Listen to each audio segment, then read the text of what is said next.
I finally watched the Chainsaw Man movie, and yeah, it broke me. I knew that the Reze arc was good in the manga, because I mean, everyone knows that. But animated, it hit completely different. And this is coming from MAPPA, a studio I typically don't have 100% trust in. So trust me when I say this. Whatever you think this movie is, it's not. Because going into this movie, my expectations were pretty simple. I knew I was going to be getting some cool fights, Reze being Reze, and probably a small dose of emotional damage on the side. You know, standard Chainsaw Man manga stuff. But what I actually ended up getting was something way more cinematic and honestly way more beautiful than I ever expected from MAPPA or Chainsaw Man. This movie didn't just surprise me, it redefined how the arc feels. The original manga was of course great on its own, but this movie? This felt like watching a real feature film, not your typical anime movie. The pacing was slowed down, the characters got room to breathe, and the silent scenes actually mattered. And Reze, all of a sudden, she felt like a real person, not just the current waifu of the week in the manga. I seriously walked in expecting the usual hype Chainsaw Man stuff and walked out like, damn,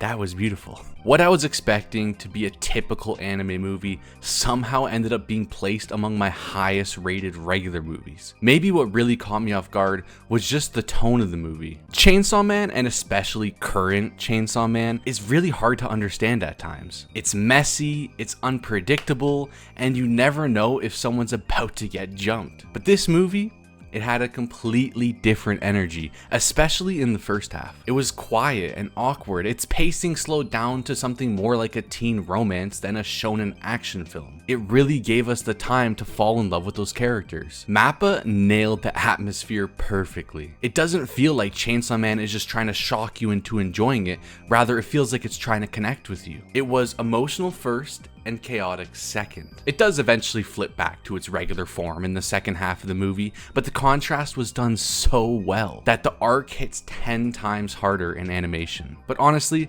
the biggest reason all of this works is Reze herself. In the manga, she's already a fan favorite, but animated, she completely steals the movie. The voice acting was great, even though I obviously don't understand Japanese, and her charm was off the charts. Even if you already know exactly what's gonna happen, it's hard not to get attached. And that's what makes the movie so good. Reze herself and the animation. The animation in this movie was nowhere near what I expected because, well, I expected it to look like shit. Look, me and MAPPA, we got some history, okay? But they actually really pulled through here. They locked in and said, we're making a real film. Then when the movie finally flips into full Chainsaw Man chaos, they somehow upped the ante and they did not hold back. The entire skyscraper sequence, easily one of the best visuals Chainsaw Man has ever had. It was fluid and clean and you could actually see every impact. MAPPA somehow perfected the balance between beauty and brutality in such a good way that it really perfects the entire arc. So yeah,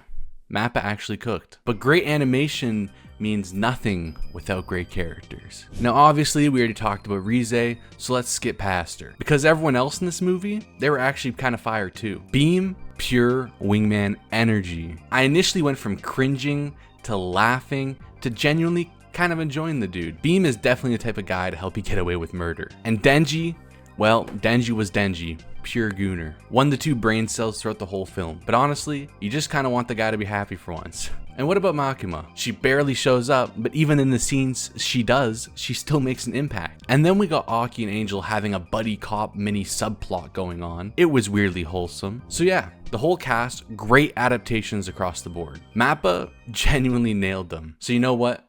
I'll say it. Congrats, MAPPA. Congratulations! Congratulations! I really enjoyed it. Even knowing exactly what was coming, the ending still hit just as hard. It broke me again just like the first time I read it. Chainsaw Man Part 1 is chaotic, stupid, tragic, and a lot of fun. And this little revisit reminded me why Chainsaw Man is on my favorites to begin with. So do yourself a favor and go see the movie.